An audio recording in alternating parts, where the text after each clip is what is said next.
Nah, dalam bab al-Islam, hukum Islam muncullah mazhab. Hukum Islam itu ngomong apa? Sah dan batal, sunnah dan bid'ah. Ini sholatnya sah nggak? Tapi apakah semua sholat yang sah diterima oleh Allah? Bisa dicek, Pak. Itu bisa diketahui. Kita bisa tahu. Kita mempersembahkan sesuatu ke seseorang, kita tahu ini diterima atau enggak. Apalagi lagi kepada Allah. Allah itu maha luas, bisa bahkan lebih dekat daripada urat nadi. Pasti lebih gampang untuk ngeceknya. Gimana cara ngeceknya? Gitu ya. Maka muncullah kata Imam Ghazali dalam kitab Ihya Ulumuddin, beliau mengatakan, jika ilmu fikih melahirkan mazhab, gunanya ma'rifatus sahih wal batil, mengetahui ibadah ini benar atau ibadah ini batil. Sahih, benar, sah kalau syarat rukunnya lengkap. Tapi Bapak Ibu ini sholatnya sudah lengkap, tapi kok nggak nyaman juga di hati, ada yang kurang. Apa yang kurang? Nah, yang kurang itu bukan bab fikih. Yang bisa mengetahuinya yang kita sebut tasawuf. Tapi tasawuf itu namanya diperdebatkan. Itulah masalahnya. Apa kata teman kita? Tasawuf nggak ada di zaman Nabi. Ya, kalau begitu banyak yang nggak ada di zaman Nabi. Ilmu hadis nggak ada di zaman Nabi. Ilmu tauhid nggak ada di zaman Nabi. Cuma Nabi bertauhid. Nabi sumber hadisnya. Ilmu fikih nggak ada di zaman Nabi. Fikih di zaman Nabi itu semua ilmu keislaman. Tapi fikih zaman sekarang cuma ngomong sah dan batal, sunnah dan bid'ah. Apa kata Nabi? May yuridillahu bihi khairan yufaqihu fid din. Ada di Bukhari, ada di Tirmizi. Siapa yang Allah kehendaki untuk mendapatkan kebaikan dunia akhirat, Allah mudahkan dia faham ad-din. Yufaqih, Allah faqihkan dia, Allah buat dia ahli fikih agama. Fikih di situ bukan fikih yang kita pahami sekarang. Sudah berubah. Ya, sudah berubah. Ilmu tafsir ada nggak di zaman Nabi? Ilmu tafsir muncul setelah ilmu hadis. Ilmu hadis lebih tua dari ilmu tafsir. Ini nggak ada urusan sebenarnya. Oleh karena itu muncul lagi pertanyaan baru supaya kita mengerti ibadah ini lebih dekat diterima atau ditolak oleh Allah. Muncullah kalimat hadis Nabi, al-ihsan an ta'budallah ka'annaka tarah. Kan tadi ada Islam, ada iman, ada ihsan. Islam itu ibadah zahir. Iman itu ibadah akal. Sedangkan ihsan itu engkau ibadah seakan ngobrol sama dia. Merasakan dia di depanmu, berbicara kepadamu. Udah begitu belum, Pak? Ya, belum ya, bicara sama tembok ya. Ini yang membedakan antara ihsan, kemudian ilmu ihsan itu melahirkan tasawuf. Al-Islam melahirkan fikih. Karena istilah tasawuf itu diperdebat, muncullah teman-teman kita biar nggak debat, kasih istilah baru. Tazkiyatun nafs kah? Muhasabah kah? Tapi itu kan istilah lebih baru lagi. Lebih tua mana? Istilah tazkiyatun nafs atau tasawuf? Lebih tua tasawuf. Karena tasawuf sudah muncul di abad kedua dan ketiga Hijriah. Sufi itu sudah ada muncul nama orangnya. Beberapa ahli hadis, guru-guru Imam Bukhari, Imam Muslim, Imam Abu Daud, Tirmizi, Nasai itu seorang sufi. Disebut namanya Yahya ibn Yahya as-Sufi atau siapa ya? Imam yang semasa dengan Imam Bukhari dan Muslim, tapi wafatnya sama dengan Muslim. Abu Yazid al-Bustami, pernah dengar? Itu wafatnya 261, sama dengan Imam Muslim, Imam Salafus Saleh. Itu disebut Imam Sufi ya. Jadi ketika Imam Bukhari konsentrasi dalam riwayat hadis, Imam Abu Yazid, Imam Junaid al-Baghdadi, Imam Sirri Saqti, mereka sibuk dengan urusan qalbu. Karena ilmu yang sempurna hanya milik Allah, diturunkan ke Nabi. Tapi ketika turun ke sahabat, ke tabi'in, ke para ulama, ilmu ini menjadi bercerai-berai. Nggak ada yang sempurna. Nggak ada yang sempurna. Jadi apa itu ilmu tasawuf? ilmu agar mencapai musyahadah wal muqarabah, memandang Allah dalam ibadah atau merasa dipandang Allah dalam ibadah. Itu Pak ujungnya. Dalilnya ini, anta'budallah ka'annaka tara. Engkau ibadah seakan merasa memandangnya jika tidak merasa dipandangnya. Nah, ini ketemu nggak di fikih? Kalau belajar sunnah bid'ah ada nggak di situ? Nggak ada. Justru kalau belajar sunnah bid'ahnya kelamaan, kebanyakan sholatnya mulai dari awal takbir sampai akhir mikirin sunnah bid'ah mulu. Akhirnya teman-teman kita sibuk dengan mikirin itu, mikirin imamnya bid'ah lah, samping kiri kanannya bid'ah. Kapan khusyuknya? Ngeliat imamnya nggak berjenggot, ini Pak Imam ya. Mana Pak Imam kita tadi? Ya itu beliau, wah nggak berjenggot nih. Emang khusyuk ada di jenggot? Nggak ada kaitannya. Jenggot itu masuk dalam hadis ke bab al-libas wa zina. Dalam Sahih Bukhari dimasukkan ke bab pakaian dan performance, penampilan. Nggak masuk ke bab ibadah. Sekarang kok dimasukin ke bab ibadah, apalagi dimasukin ke bab iman. Itu kesalahan karena sudah nolak mazhab. Udah nolak mazhab, terus buat manhaj baru yang tidak ada di sebelumnya yang melakukan itu, tapi diklaim sebagai pendapat orang terdahulu. Akhirnya tambah jauh. Sholat itu nggak ada yang khusyuk.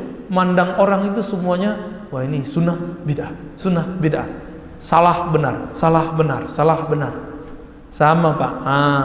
Orang kebatinan bedanya dengan tarekat sufi. Orang kebatinan itu kalau masuk masjid dia jadi juri. Bedanya juri rohani. Kalau orang tadi yang sibuk sama sunnah bid'ah masuk masjid jadi juri. Juri apa? Sunnah bid'ah. Ini sunnah, ini ustadz sunnah nih. Ini ustadz bid'ah nih. Ini imam sunnah nih. Ini imam bid'ah nih. Ya. Ini masjid sunnah nih. Ini masjid bid'ah nih.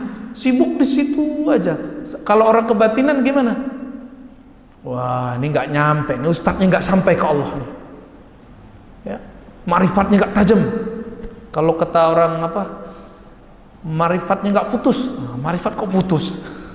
Marifat putus kafir lah. Mungkin maksudnya marifatnya mantap gitu kali ya. Tapi istilahnya aneh-aneh. Jadi juri di masjid itu orang kebatinan. Dan orang-orang ini, sebagaimana orang-orang yang suka ngomong sunnah bid'ah ini menjadi benalu kepada orang ahli fikih, orang ahli ibadah. Kenapa ganggu Pak? Sama, ahli kebatinan ini mencederai, meracuni orang-orang yang bening kalbunya dalam bab ihsan, dalam bab tasawuf.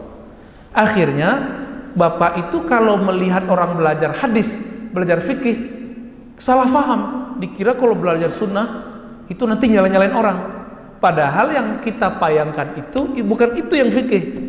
Fikih itu bagaimana ibadah kita sah dan tidak batal, bukan untuk nyalahkan orang. Kan itu tujuan fikih.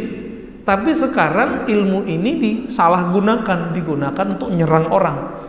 Jadi Bapak Ibu ini kalau ketemu orang yang belajar ilmu seperti itu, wah dia ustadz ini lagi nih, jamaah ini lagi nih, ganggu aja di masjid.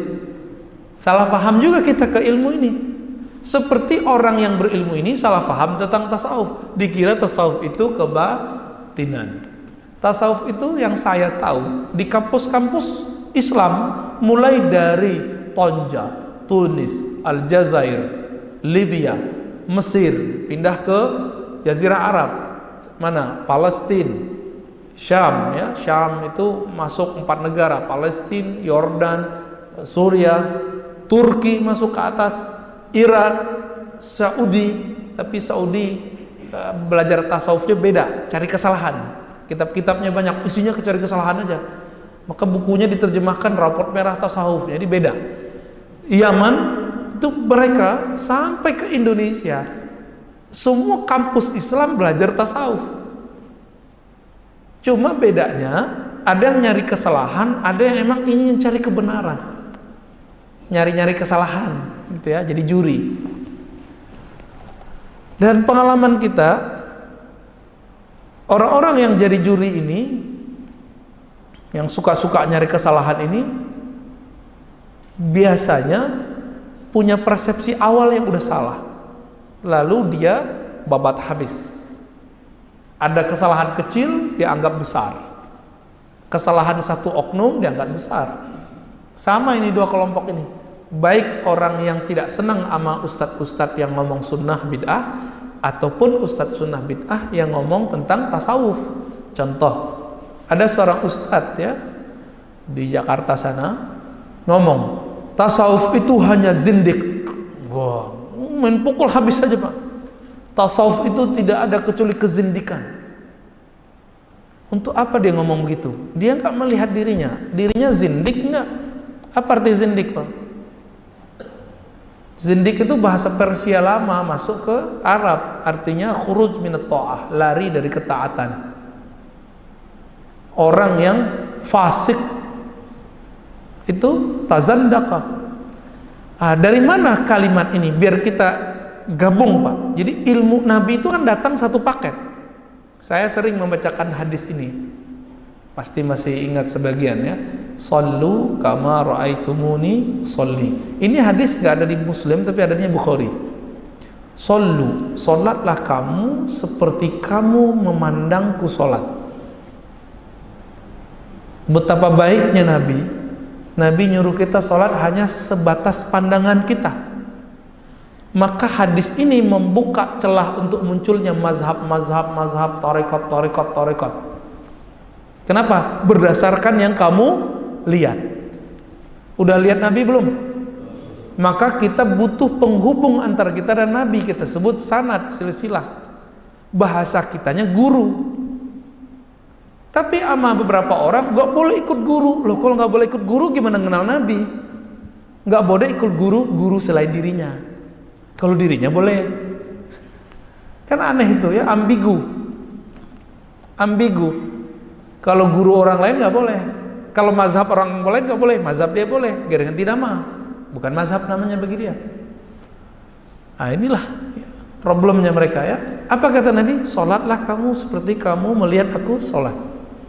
Maka setiap sahabat menangkap sesuatu dari Nabi, lalu mereka amalkan. Sebanyak itulah mazhab di zaman Nabi. Sebanyak orang melihat Nabi. Sebanyak itu.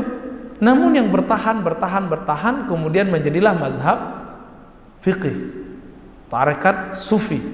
Munculnya di situ Pak. Jika ahli fikih melihat cara Nabi sholat, maka lahirlah rukun-rukun syarat. Berapa rukun sholat yang kita hafal? 13. Itu kurang banyak Pak. Di kitab yang lain 18. Ya, tapi 13 itu setelah dipadat-padatin jadinya 13. Kalau ahli qalbu melihat Nabi sholat, maka muncullah tarekat tasawuf sufi. Jadi ini tidak bertentangan, tapi ini ilmu saling memperkaya. Tapi orang hari ini ingin mengadu-ngadunya, gitu ya. Lalu bagaimana cara kita memahaminya? Nabi kok nggak ngomong gini ya? Sallu ka salati. Salatlah seperti aku salat. Oh, bahaya Pak. Kalau kita salat disuruh seperti Nabi salat, salat kita batal semua. Ya enggak? Salat kita batal semua. Maka salat Bapak Ibu yang punya guru, ikuti cara gurunya mengajarkan. Gurunya bukan punya guru. Gurunya punya guru. Ini disebut dengan sanad yang mutasil bil fi'li. Disebut juga musalsal bil fi'liyah, mengikuti gerakan guru. Jadi walaupun kita sudah nggak tahu sanadnya, kalau alhamdulillah kami mempelajari sanad sholat, kita pelajari Pak sampai ke Nabi Sallallahu Alaihi Wasallam. Namun guru-guru kita kan kalau kita cek nanti ketemu gurunya, oh si fulan dulu ngaji di Mekah. Contohnya di Rokan itu kan ada namanya Syekh Abdul Wahab Rokan, ya. Beliau ngaji di mana? Ngaji di Mekah di Jabal Abi Qubais. Ya, ketemu dengan Sulaiman Qarini, Sulaiman Zuhdi, ketemu dengan Abdullah Afandi, terus Maulana Khalid, terus sampai ke Rasulullah, nyambung sudah. Beliau juga ketemu dengan Ahmad Zaini Dahlan, Said Bakri Syatta, Said Bakri, ini imam dalam mazhab Syafi'i. ketemu langsung dari Nabi Shallallahu Alaihi Wasallam ya, cuma beberapa. Tapi orang kita karena tidak semua ahli sanad, kan yang harus ngerti sanad saya Pak, Bapak Ibu nggak usah ngerti sanad. Yang wajib tahu tuh saya, karena itu fardu kifayah. Cukup tahu beberapa orang, yang lain sudah gugur. Tapi kalau nggak ada yang tahu, semuanya kita dosa. Ya, kalau saya alhamdulillah kita menghafalkan Pak, sanad kita dari kita sampai ke Rasulullah, kita hafalkan yang penting-penting. Sanad akidah, sanad fikih, sanad zikir, sanad tasawuf. Makanya saya nggak berani membid'ahkan tasawuf, karena ada sanadnya. Gitu juga nggak berani membid'ahkan mazhab fikih, karena ada sanadnya. Semua yang punya sanad, dia punya hujjah di hadapan Allah nanti. Sanad itu artinya sekarang referensi, sumbernya valid atau tidak. Gitu. Kalau kita nulis kitab ilmiah, buku ilmiah, artikel ilmiah, orang kan nanya referensinya mana. Dia mengklaim ini begini, mana referensimu? Kamu mengklaim ini ajaran Nabi, mana sanadmu? Ini perkataan dari Imam Ibn Sirin ya, sammulana rijalakum. Kamu sebutkan rijalmu mana, sanadmu mana? Maka dalam tradisi ahli hadis diwajibkan membaca nama-nama silsilah sampai ke Rasulullah.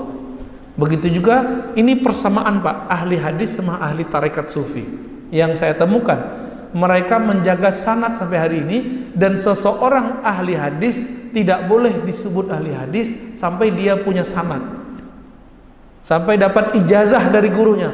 Begitu juga ini persamaan antara ahli sunnah, ahli hadis ini dengan ahli tasawuf, ahli tarekat. Orang tarekat sufi ini gak boleh ngaku-ngaku jadi mursyid, betul gak?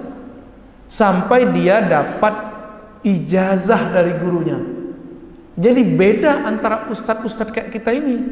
Kita ini diustadkan orang, mungkin orang mengkiai-kiaikan, orang mentuan-tuan guru kan. Tapi kalau ahli hadis, gurunya bilang, kamu sekarang ngajar, saya ijazahkan. Gurunya yang mengkiaikan dia. Maka gelar guru, gelar kiai, gelar syekh itu diambil dari guru, bukan diambil dari jamaah. Bukan jamaah yang mengkiaikan orang, tapi gurunya yang mengkiaikan muridnya, baru dia sah jadi kiai, jadi syekh. Dalam tradisi tarekat sufi yang saya tahu begitu juga.